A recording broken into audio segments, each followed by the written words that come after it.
Yo,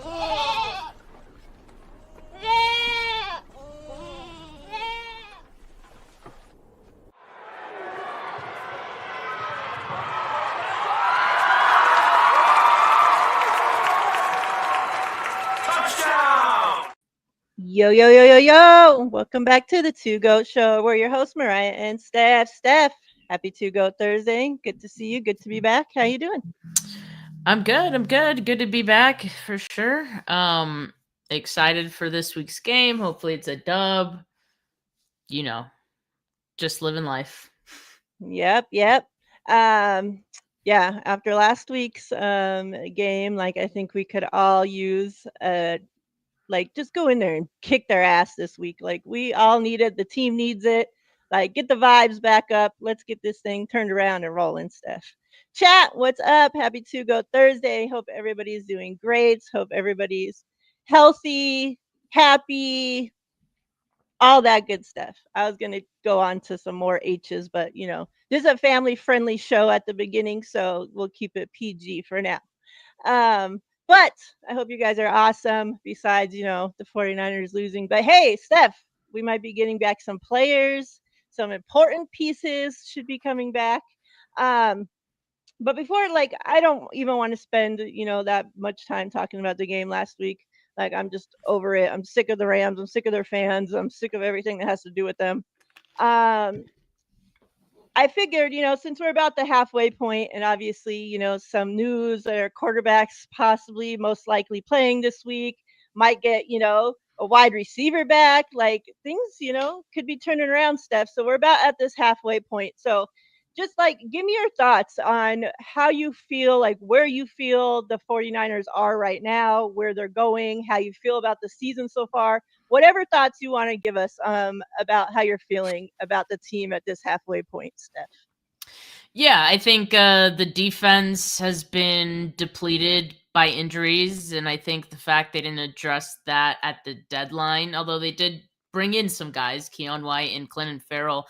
I think what you have is basically where you're just going to have to make do with it the rest of the season. Same goes with the linebacking group. Tatum Bethune has been pretty good, but it's leaving much to be desired when you compare it to what the situation was with Fred Warner, of course, right? So this defense as a whole just needs some help, and now I think the offense is finally at a point where they could support this defense, and by that I mean like they're just going to need to score points and carry this team going forward. So the return of Brock Purdy, and it seems like that is pretty much official. I mean, Kyle Shanahan mentioned it talking to Mayoko, and then also on KNBR, it sounds like he mentioned it. So he's going to be starting on Sunday, making his return. Still up in the air, I guess, for Ricky Pearsall, but it sounds like, based on everything we've heard and him practicing, and it feels like he's going to be back as well. So both of those guys being back, like no excuses for the offense anymore. You need to get off to hot starts.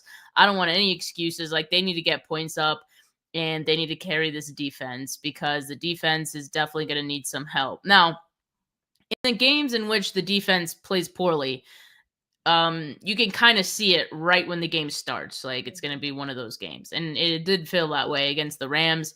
And so even they need to get off to a hotter start in these games and mentally just go into it like they know that there's a game happening, right?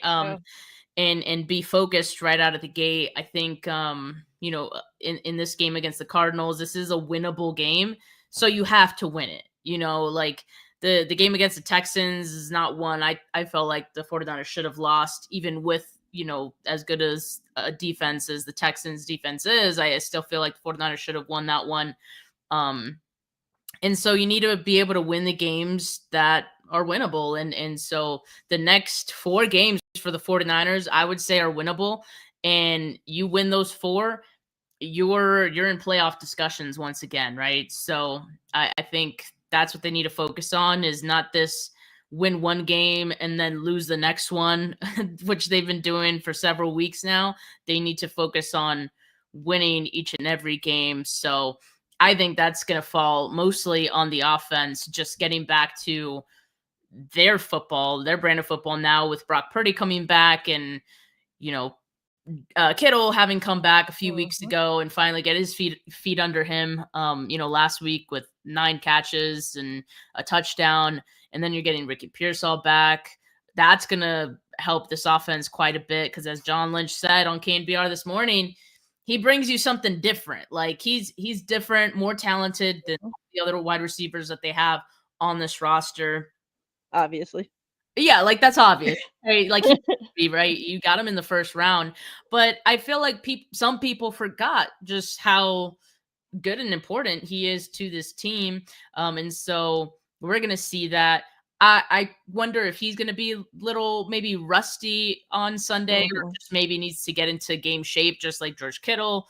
It took him a couple games to kind of get his feet under him as well. So maybe we see that from Pearsall, but I also wouldn't be surprised if he came out hot out of the gate too, because he looked pretty good in practice from the clips that I saw. Yeah, I agree. Hopefully, since Kittle does have a few years on Ricky, so maybe that takes a little bit more time to get your body going. Ricky P, you're a young buck, get in there, yeah. And it's crazy that we're talking about now that Brock's probably back, and we're still questioning if Ricky's back. Yesterday at this time, I was more confident that okay, Ricky's playing for sure, and still questioning Brock, because from all reports, it sounds like Ricky's looking good, so hopefully if he does, hopefully when he comes back, he can take off right where he left off. Why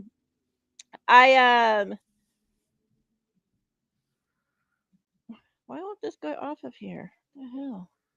Freaking I eat meat. Blocked them. Yeah, it's I saw he was on your channel, so I don't know if that was one of your people or what the hell going on there. So yeah, I don't know. There's been this season has been such a crazy ride of emotions, up until this point. 1 week, I swear we're riding so high, and it's okay, they went in there, they gave us a great win, maybe we're gonna turn this shit around, we're gonna go on a winning streak, and then next week they go in there and drop a dud. And it's just fuck, we suck, our defense is ass, and then the next week they go in there and kick ass again. So it's every week we're just up and down, literally. And it's just please, let this be the turning point. Obviously, we could all, we know that quarterback hasn't been the problem, right? But, it's time for our guy to take back over. And with him also comes now we're getting weapons back. And so hopefully this team can start, like you said, Kittle's been back a couple of weeks now, looking like his just old self. I swear, the guy doesn't even look like he's slowing down once he gets the ball in his hands. It's just Kittle's back out there. I hope, Steph. I'm tired of this up and down. Can we at least put 2-game win streak together? Can we start there? Can we get a little bit of a win streak going? Now's the perfect time to do it. We got very, very winnable games coming up. So now's the time to take on the charge, guys. Steph, I'm gonna read off a player's name. I have a list of few players here. When I read off their name, remember, halfway point of the season. Tell us if this player has lived up to your expectations. If they haven't, how you think this player is doing up until this point. All right. Yeah. Let's start with D Winters. It started off as him exceeding my expectations, and then it's tapered off. I do understand he's dealing with an injury right now, so some of that could be limiting him, and he maybe not as quick as he wants to be. I don't know, but that could be an issue. And then obviously losing Fred Warner is almost like the equivalent of losing Trent Williams on the offensive line. And what I mean by that is just he's kind of the glue that holds everything together, especially the things directly next to him. Yeah. So naturally, I think D Winters is going to find himself having a harder time without Fred Warner, who does so much in terms of communication, in terms of just how much ground he can cover on the field, coverage, on tight ends. That's his strong suit, right? And so I think that's all hurting D Winters right now. And yeah, now it's getting to the somewhat disappointing side. I'm gonna give him some time to see like when this knees injury, two knees Yeah, crazy. apparently, I know. plural, when that maybe subsides at some point, seeing if it improves. But if it doesn't, then yeah, I mean, I'm gonna feel like it's more of a Fred Warner thing, and that kind of stunting the growth of some of these other guys. But yeah, right now I would say it. I'm on the lower end of expectations now with D Winters. Yep, I completely agree. Trent Williams. I mean, I would say it's about what I expected, especially the slow start. He had Yeah. he had a slow start of the season, but he barely participated in training camp, even when the days that he did practice. Um, so it took him some time to really get going. First few weeks, feel like he gave up a lot of pressures. But I feel like he got more comfortable or he has gotten more comfortable as the season has gone on. And for someone who's 37, right? For someone who's at his age, I think this is about the season I would expect him to be. I mean, he's still a physical freak, right? Like as Yeah. far as what he's able to do out there. So, yeah, I would say it's on par with my expectations. Now once we get to the end of the list, there is a reason I obviously selected these players to ask her about. Diamador Lenore. It's been, I think, a little disappointing. And that's to say that I don't watch like every snap of his to know specifically what he's responsible for, Right. or what his mistakes are. But I do feel like he had a better time as a nickel than he's having so far as an outside corner, and a lot of that also has to do with the penalties. Like, just a lot, and some of those actually have been like kind of finicky, like questionable Yeah. calls, but some, he has committed. So yeah, I think especially him coming off getting a big deal, I was expecting a little more from him. Do you think the loss of Charvarius Ward and him becoming the number one guy has played a role into that? No, because I think Mooney Ward didn't play every game last season, and we still saw a strong season from Lenore. I think it mostly has to do with him moving to the outside, and I think maybe he just excelled more at the slot position. It's fair. Hey, Sin, good to see you. Hope you're doing well. Juwan Jennings. Disappointment. Wasted no damn time with that one. Disappointment. Another one that talks too much and wants too much, and yeah, like the thing that I think is rubbing the fans really the wrong way is like you acted like, oh, I'm the guy, I need more money, Right. like yada yada yada, and The math ain't mathin'. It's not. Yeah, like like this has been your worst season since, and you've like spent the entire off season trying to convince everybody how great you are. Like you should have been freaking in the gym or fucking out on the field or something instead of running your mouth so damn much. Like holy shit. CMC. I'm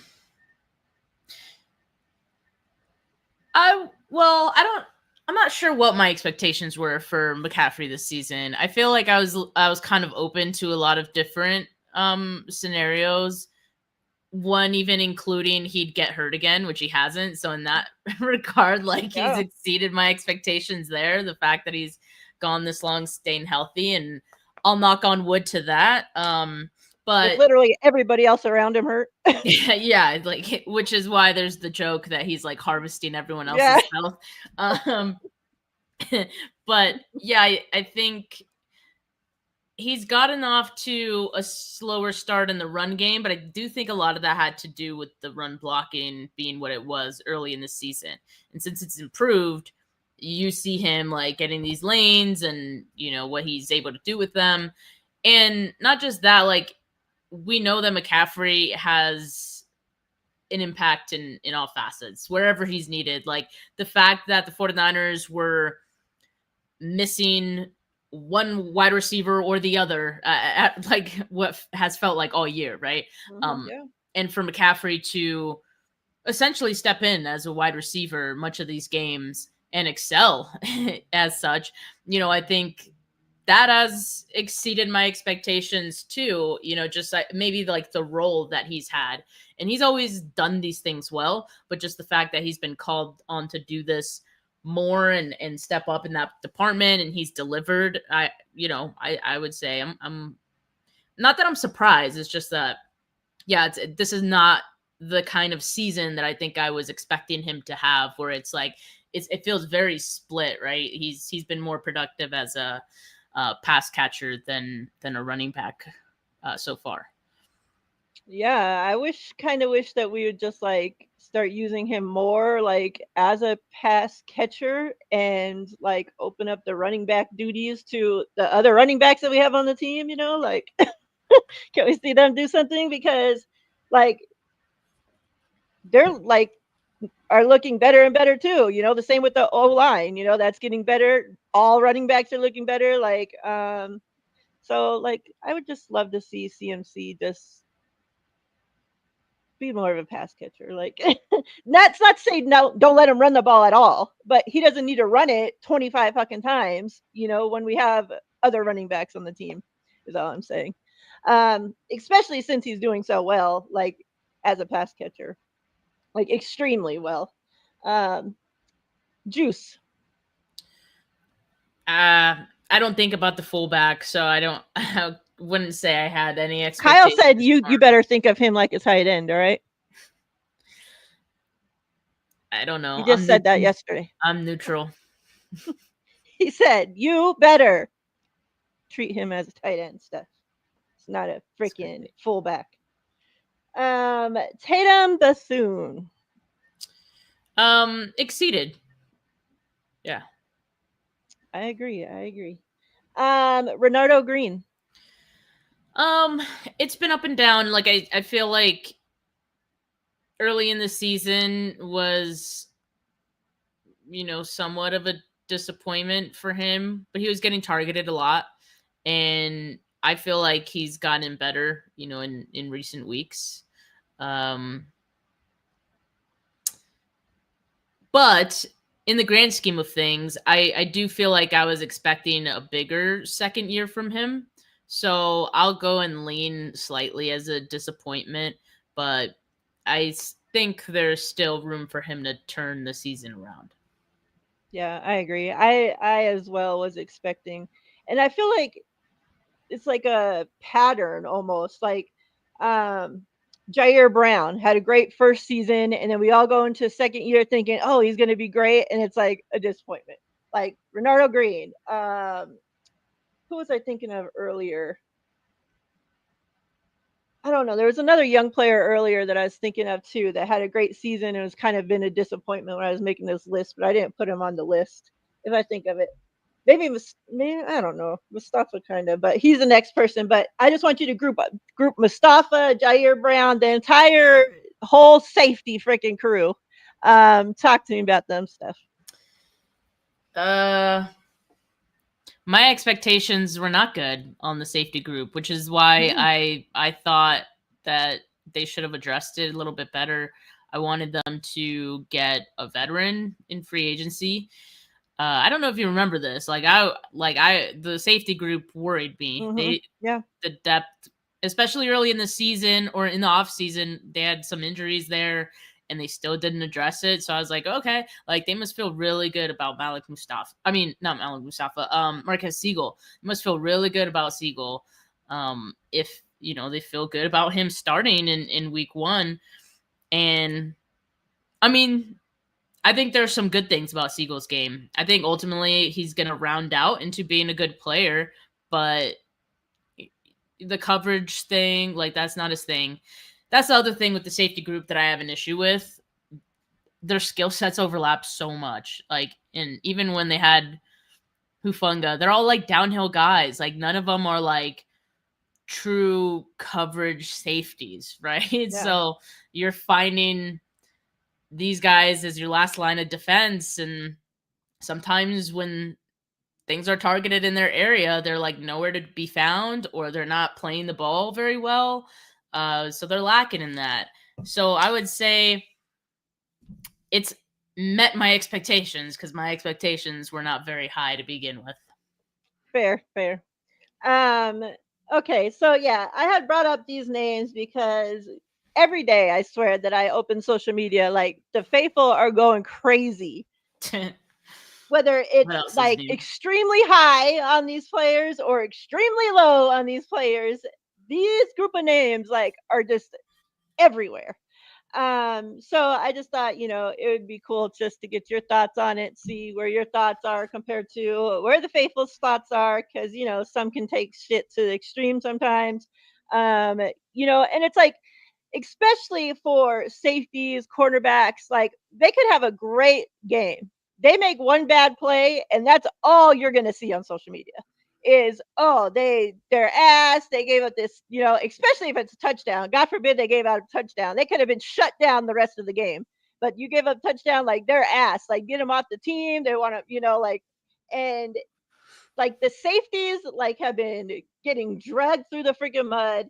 Diameter Lenore, Green, like they've all been. And the thing too, Steph, is that in every defensive player that plays safety or quarterback will tell you that when they have a pass rush, it makes their job a hell of a lot easier, right?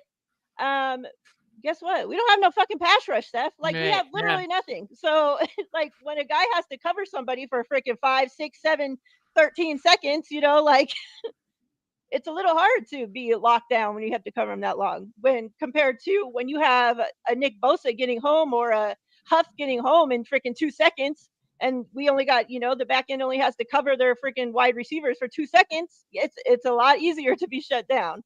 Right. So it's like a bunch of things, obviously, and like you said, well, even when you're talking about the corners, like we don't know what they're supposed to be doing on every single play, nor are we watching them on every single play when the ball's not going their direction, right? So um, it's kind of hard to judge them like that, but some of it's warranted. I think some of them.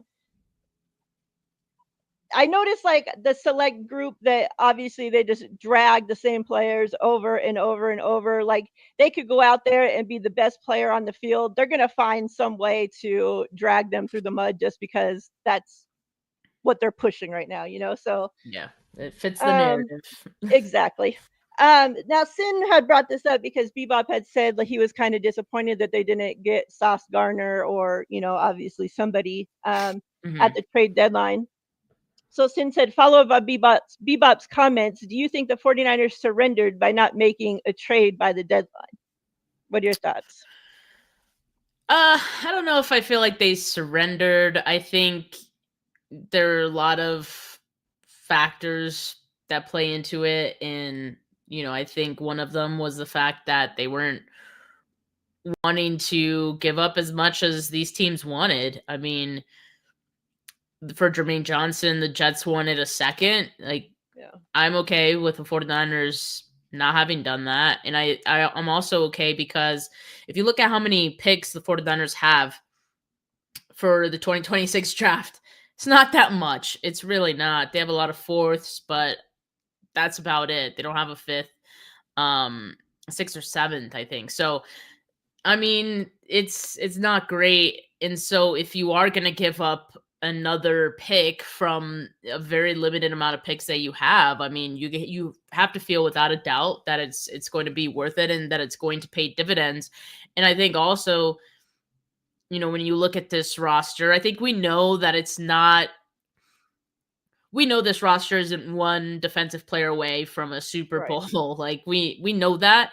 I think in my mind, like I wanted them to make a move. One, just because I'm a fan and like it's exciting when they make a move at the deadline. Selfishly, but also I think that maybe it could help in making a stop, because sometimes like in a game, like that's all you need. You just need one player who can make like a game changing Yeah. play, one stop. So I don't know. but I think they know that with the defense being what it is, if the defense actually plays well that day, they could actually beat some teams, right? Like, Yeah. and when we're looking at these next 4 games, this defense, when it's playing well, could beat all of these teams.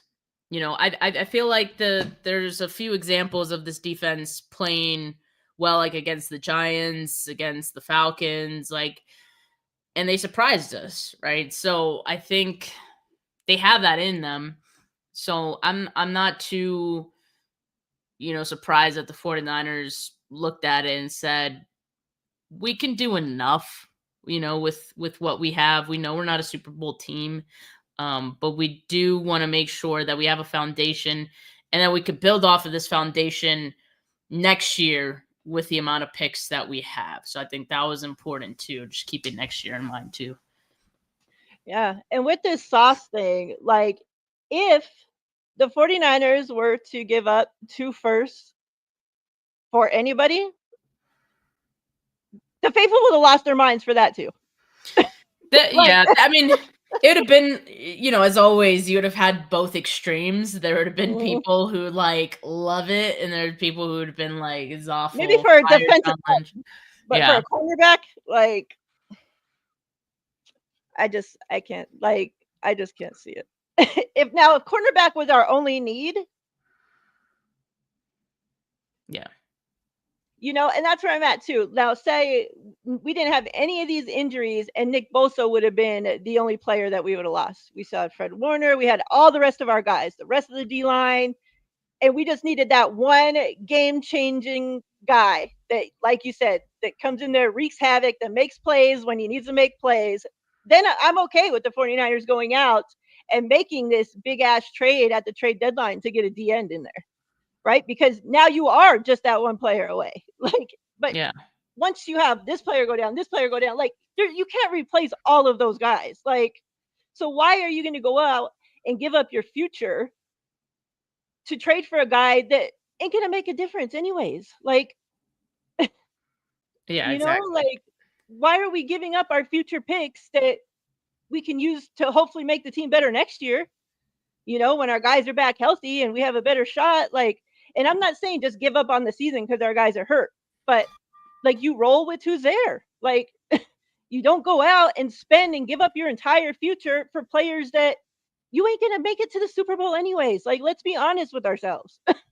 Yeah. Especially with the way some of these other teams are playing. Like, come on.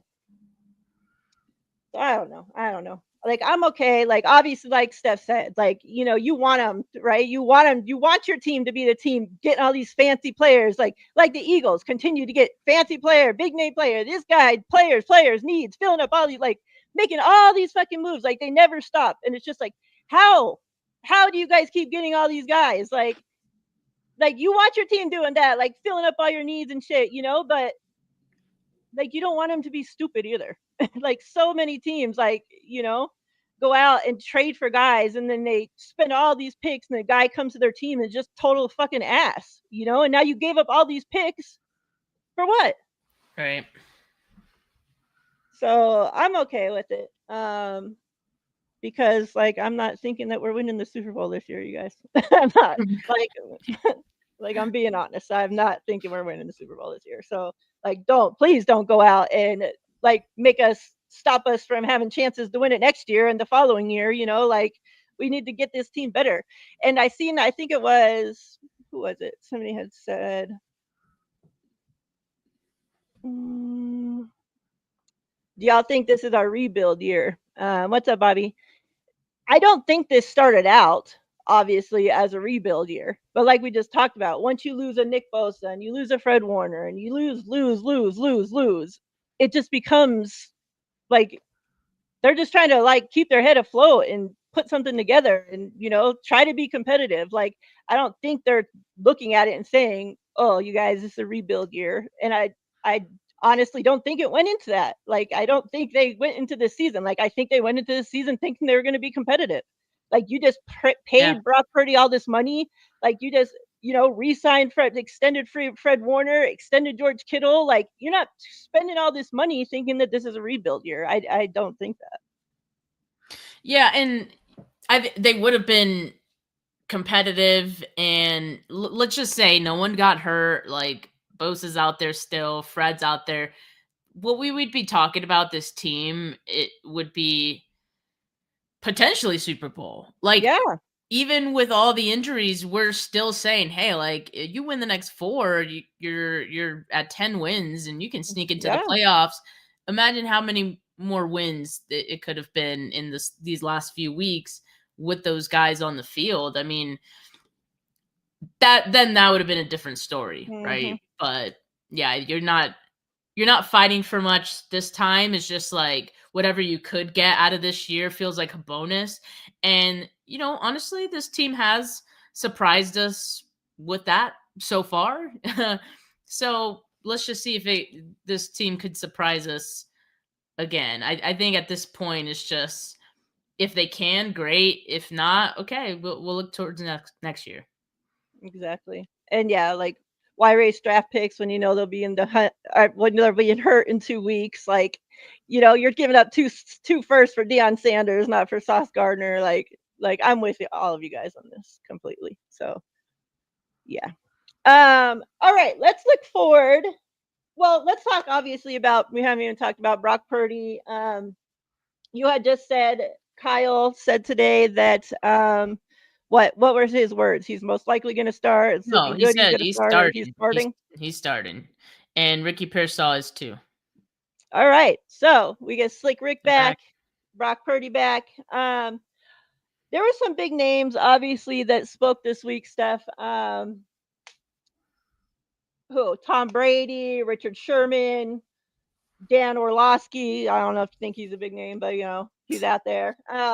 All under the, all talking about the same, that you stay with the hot hand in Mac Jones. You don't turn it over to Brock Purdy. Obviously, Tom Brady, we know, if you know anything about Tom Brady, you know why he's saying that, because New England stayed with the hot hand, and that's how he's continued to have a job, or else, who knows where he would be. And, Richard Sherman also, I know he's respected in the faithful right now, also said, he thinks they should stay with the hot hand. Kyle, John, they're not feeling so much that way, Steph. Obviously, both have made it clear all the way up until from the time Brock got hurt until today, have made it clear that this is Brock Purdy's team.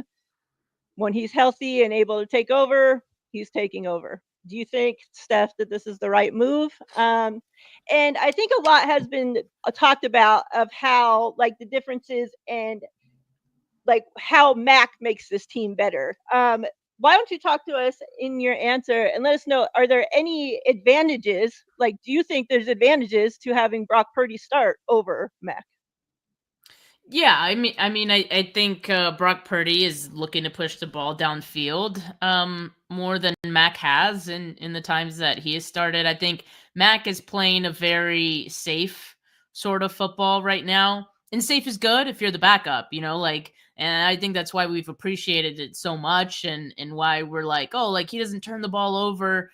And he has a couple of times, but it's like, I think he's just wanting to be careful with it. There has been times where he's had opportunities at deep shots, and, he elects not to take them. And I think a lot of that just has to do with him wanting to be safe with the ball and be safe in how he's operating this offense, which gives him a high floor, and so I think the Brock thing, he's a little more mobile, but I also argue that, Mac Jones, what he's doing is getting the ball out so quickly. It doesn't matter that he isn't, or hasn't mattered that he's not very mobile. So he's helped himself out in that regard. I think, I don't know. There's just something about Brock that he does have when he's out there that makes you feel like he could do more than what Mac is bringing you. Again, wanting to push the ball downfield, as long as he takes care of the football. I think that's the biggest thing for Brock, in the last year, and even, week 4, like, he hasn't taken care of the football as much as he did in 2023, and as much as we would like. So I feel like that's one aspect that could get better. But if he gets back to, being a little safer with the ball himself, I'm fine with Purdy playing. And here's the thing, like, if we feel like Mac is playing similarly to Brock, hey, that's great. Like, there wasn't that big of a drop off from your backup to your starter. But guess what? One of them is getting paid to start. So, yeah, I mean, of course, when Brock Purdy is healthy, he's going to be the one that takes over as the starter. I just feel like that's the one thing that, people weren't considering, the national media is not considering when they say there's a quarterback controversy. If both things were equal and they were getting paid about the same amount or something like that, like, maybe it's a different conversation and you just roll with who you have out there because you don't want to change too much. What people call the hot hand, right? I feel like this is all getting weird because, like, Mac is playing well. He is. But he's not playing that much Right. or not that much better than what Brock Purdy was. If he, like, just came out and blew Brock out of the water and it was exponentially better, then we have a conversation. Like, then it's real. You could maybe make that case. And even then, like, you might still go back to the guy you're paying so much more money. But, it's not that. It's just that there was no drop off. And that's fine and that's great. I've appreciated that.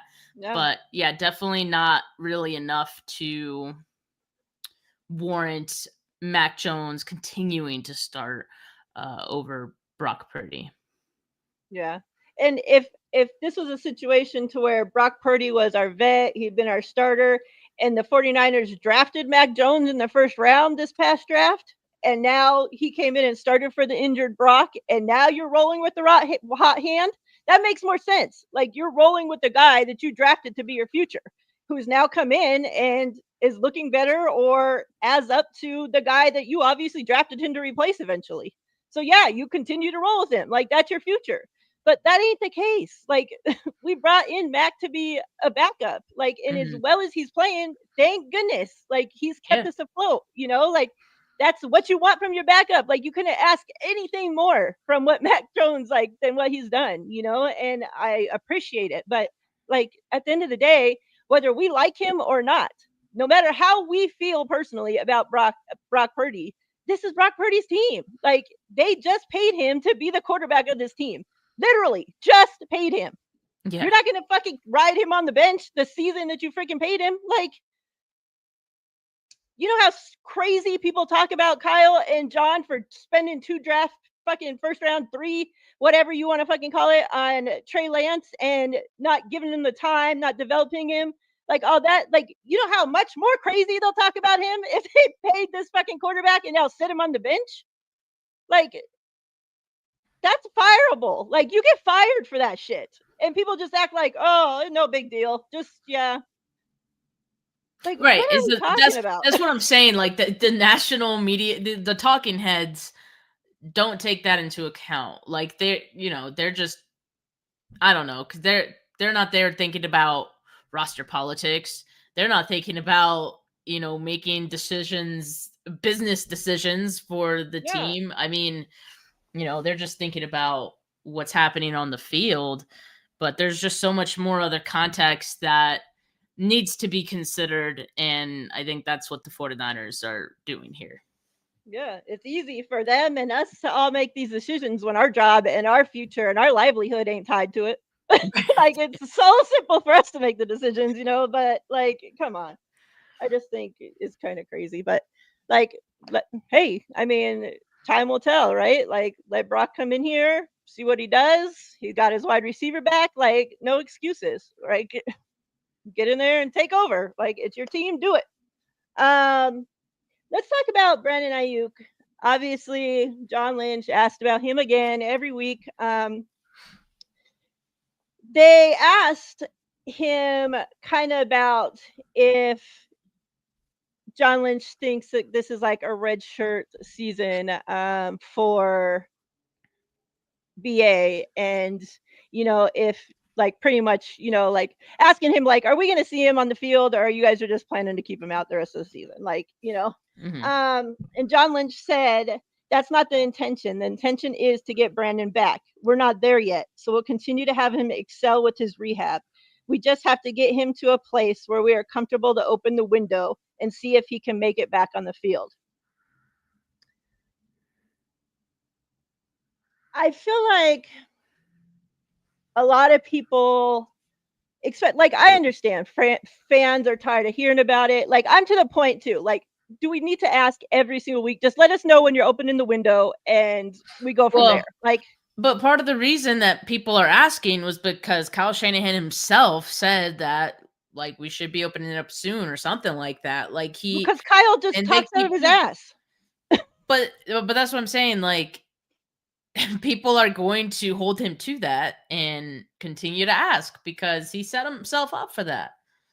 Okay, but here's my thing is that with that brings fans getting frustrated, and they ain't getting frustrated with the 49ers or with how the 49ers are handling the situation, or frustrated at Kyle for sitting up there and opening his fucking big ass mouth about Brandon Ayuk's window. Like, no, they're getting pissed off at Brandon Ayuk. Trade this motherfucker. He don't want to play. He got paid and just sitting his ass there. He don't want to be out there. Like, I feel like fans just think, like, are forgetting that like, they just think this was just a normal ACL tear and the guy should have already been out there by now. Right. The guy tore 3 fucking ligaments in his knee. Like, the ACL, the MCL, and the meniscus. 3. Mm-hmm. Most athletes tear 1 and come back in a year or so. Like, and the position he plays, he's a wide receiver. He has to have speed. He has to be able to cut. He's one of the best route runners in the NFL. Like, you have to be able to do that shit. You have to be able to stop, start, cut, move, like, in and out of breaks. Like, do we not think about any of that? Like, a typical time frame for those 3 injuries is fucking 12 to 18 months. We haven't even made it to the 13th month point. 12 to 18 months. But he's a piece of shit and doesn't want to be out there playing and got paid. And, like, I just think, like, it's so much unnecessary hate that's being brought onto the guy that's just trying to fucking rehab. Like, you don't think he wants to be out there? That's 49er fans, though. Ricky Pearsall was getting hate, for missing 6 weeks, right? It's like, and I mean, we do have to consider that a lot of the frustration and general feeling towards Brandon Ayuk came from the contract talks. A lot of people have not let that go because as soon as he got that deal, a few weeks later, he got hurt. Not to say that it's Brandon Ayuk's fault he got hurt, right? Like, he couldn't help that. But I mean, this is very, like, the way that fans think, right or wrong, I'm just saying this is how they think. Is like, what have you done for me lately? And for 49er fans, they don't feel like Brandon Ayuk has done anything for them lately. A lot of them didn't think he even deserved to get paid what he was asking for and what he eventually got paid in the first place, right? To have been worth all of that drama. So, it's just it's the compounding feelings that people have towards Brandon Ayuk. And unfortunately, yes, you're right. People are gonna start I mean, not even start. They've been hating on him. And for anyone who's, speaking badly on him every single week that he's not out there, they were doing it long before this injury. You know what I mean? But also, I'll just continue to say it. It's also, the 49ers have a huge hand in this, and they contribute to Brandon Ayuk looking bad because they themselves put ridiculous. I don't want to say they gave a timeline because they really haven't given the timeline, but they have given us like a general idea. Like they keep putting out hope. Like, there's like a yeah, that's what I'm saying. Like, they started off saying week 6, Kyle Shanahan did. Then it moved to week 10. And then, we're in week 11 now, and his practice window still hasn't been open. So whose fault is that? And that's why I'm like, it's either they're making stuff up, which I don't think they are, or like because Kyle's getting this from somewhere in the building, like whether it's the training staff, rehab staff, I don't know, whoever's responsible for telling Kyle the timelines, they have done a shit job. Like this year, it's been awful, Yeah. awful. Even And not just with beyond, Brandon, like, not just it with Brandon. So yeah. that's what I'm saying. Like something is so off in what they're communicating versus what these timelines actually end up being. Mhm. And so I think that's kind of the root. But yes, unfortunately, I mean, it is going to fall on the players looking badly and looking like they can't get healthy. What's wrong with this guy? So yeah, it's been awful, but I I don't Cowling it. yeah, don't even get us started with Cowan, man. I mean, same thing. He was supposed to come back week 6. And then we didn't hear about him like ever again. We don't And hear, like, they act like he's not even on the team, like, yeah, people just stopped well, asking about him. But one of yeah. the Nats, I think it was Barrows. I think it was Barrows who said that like anytime Cowing has like felt like he's somewhat close to getting back and he starts hitting Jacob Cowing's speeds, that he re-aggravates Pulls the that hammy. hamstring Yeah. again.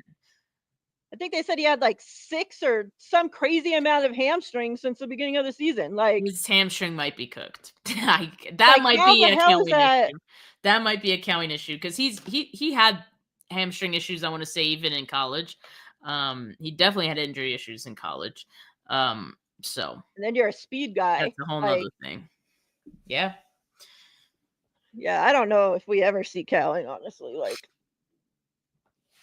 I almost started to forget, like, he was even on the team for a while because, like, it's, like, yeah. literally nothing, like No like, contribution. I just like No the waiting for a complete contribution. opposite of the Brandon Ayuk situation, like, they can't stop asking about him, and yet they forget Cowling's even on the fucking team, it's like, "What the hell's going on?"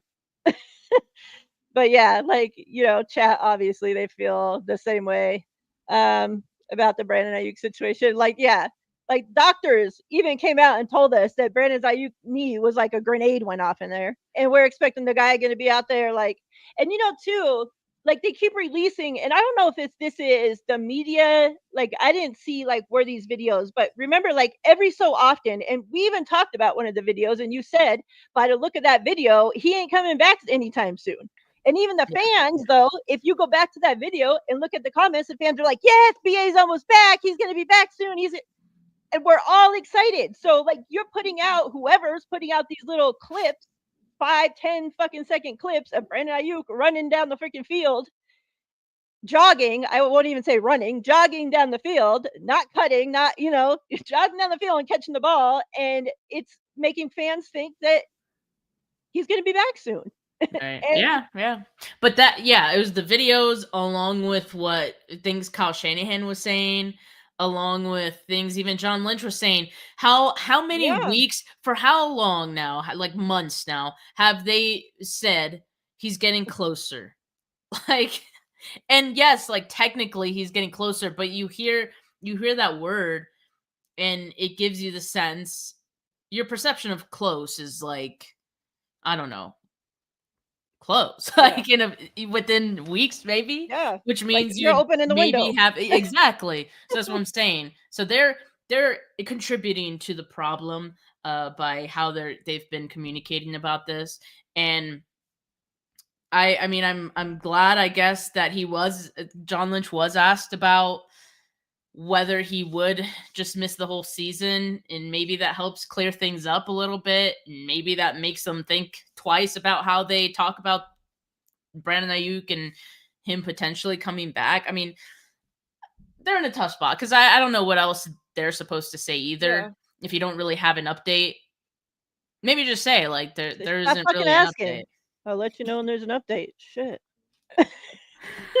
Oh my Like, people god. get pissed off at the way Kyle answers sometimes, but man, I would be some of those questions and the people asking them, like, it's just so freaking annoying. It's just like I would be Like I would be like freaking Tomlin and the Steelers, like Yeah.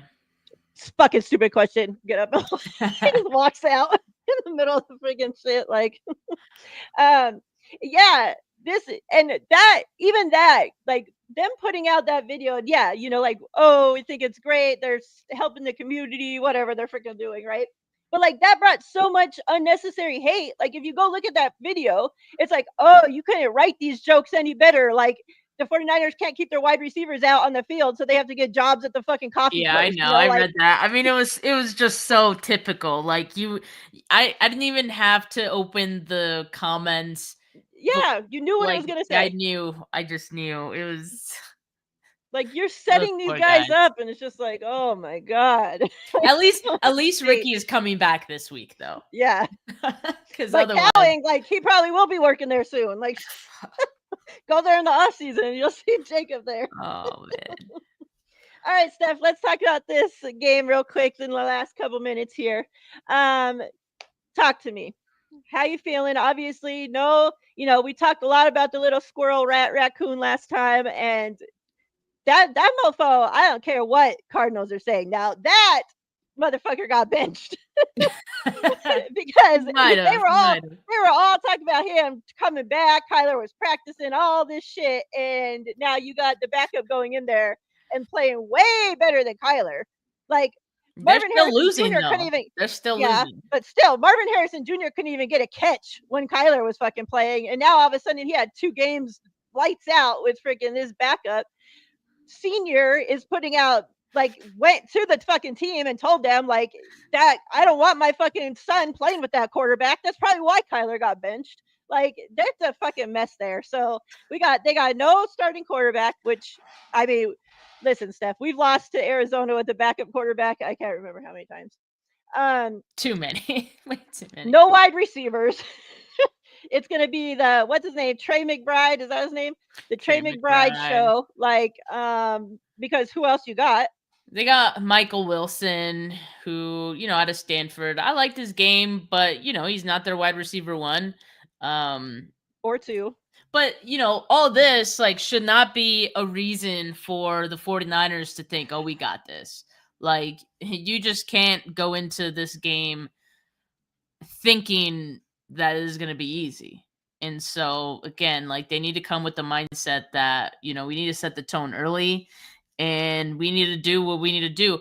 And even with the injuries at wide receiver, don't think that Trey McBride is not capable of having like a 200-yard, 20 target. I'm exaggerating, but you know what I mean? Like he could have that kind of day with guys missing and they'll just run the entire offense through him. Mm-hmm. Don't think that they can't get a run game going, even though they're missing 2 running backs and have been most of the season. Like, that's what I'm saying. The 49ers can't overlook the Cardinals just because every divisional game is going to be hard fought and, these teams know each other really well. So they can come out and surprise you. And you're also playing on the road. So, yeah, the 49ers need to be focused and continue on with a good game plan here. Which I'm actually glad the 49ers are playing on the road this week because by the looks of it, California is getting a shit ton of rain, and that's the last thing we need is Brock Purdy coming back playing in the rain. Like, please, God, no. Dude, if this week was a home game, they would have probably just waited another week. That's so yeah. It ended up bothering them after Friday's practice. So, oh my God! Thank God it's in Arizona. And this is the first time, Steph, this season that our opponent's injury report has been longer than ours. Can you believe that? Well, that's because we have so many guys on IR. It's like, yeah, who else could get hurt? Our third string unit is actually healthy enough to not be on the injury report. So hey, that's good. And they said every guy that is active, is active on the team right now, did participate in practice in some form today. So hey, I take all the great positive health. Since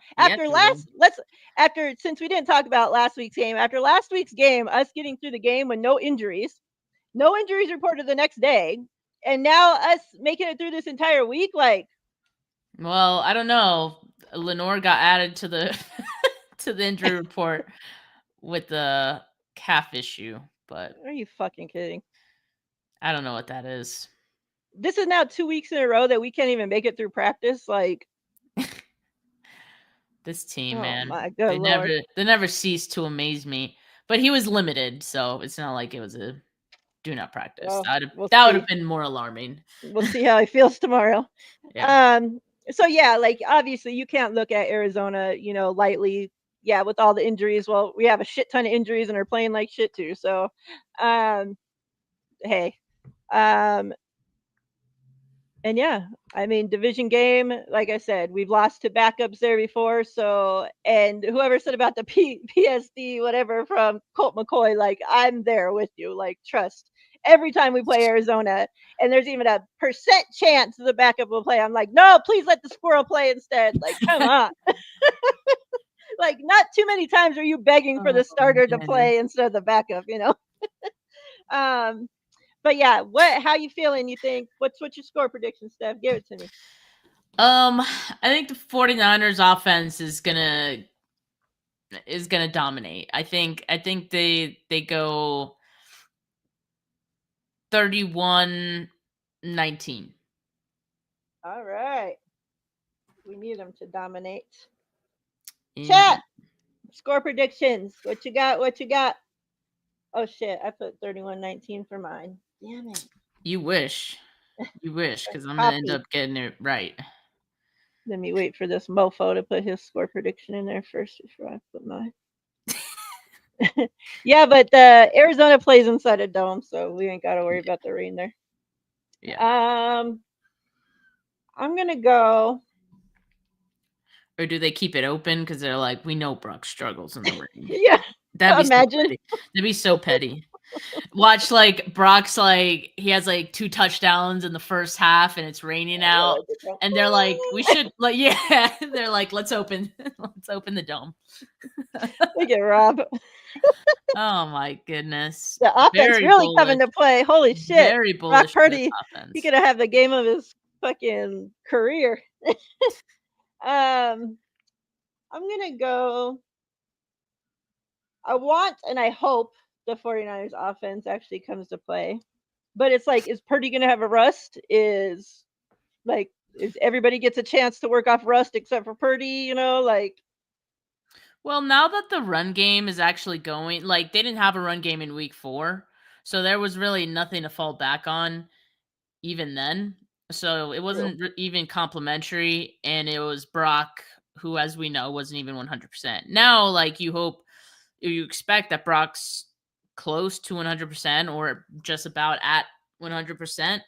And you do have a run game now, so I think they could probably lean on that a little bit more, and so it doesn't need to all fall on Brock in this first game. Yeah, or like if he does have to pass, you make things kind of easy for him. We'll see though. We'll see. I'm gonna go 33-23, 49ers. Okay, it's kind of close to mine. Kind of close, but it ain't the same stuff. Okay. Don says 33-15, 49ers. I like that. Sin says Arizona's better than the injured Niners. The healthy Arizona, or is she saying they're more injured? Oh, I don't know. I don't know. Arizona more. Oh, Arizona's. I don't know. Sin, you got to spell shit out for us. Come on, we can't do this greater than, less than. Like, I ain't in 3rd grade, Sin. Come on. We need translation here.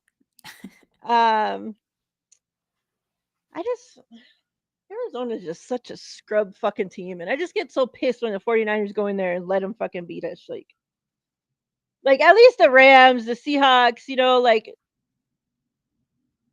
if like you lose to them and I hate it because I hate them, but at least they're good, like that's what I mean. Arizona, it's just like you're losing to little fucking scrubs of the fucking division. Like, yeah, it would be inexcusable, especially after last week. So, agree. All right, Seth, what else you got going on? Tomorrow I got my preview show with KP and Desi. Definitely going to be asking Desi about what to expect from Brock Purdy and Ricky Pearsall in their first games back. So make sure you guys tune into that tomorrow. Steph49K on YouTube and all social media platforms. Yep. Make sure you like, subscribe, follow, all that good shit. And Steph and I are here every Thursday, 3 Pacific time, same place, same time. Chat, we appreciate you all. Thanks for being awesome, amazing that you guys always are. Nate just made it 35-25 Niners. I hope you guys have an awesome weekend, awesome week. Stay safe. If you guys are traveling to the game, be safe. And yeah, we appreciate y'all. We'll see you guys next week. We out of here. Peace.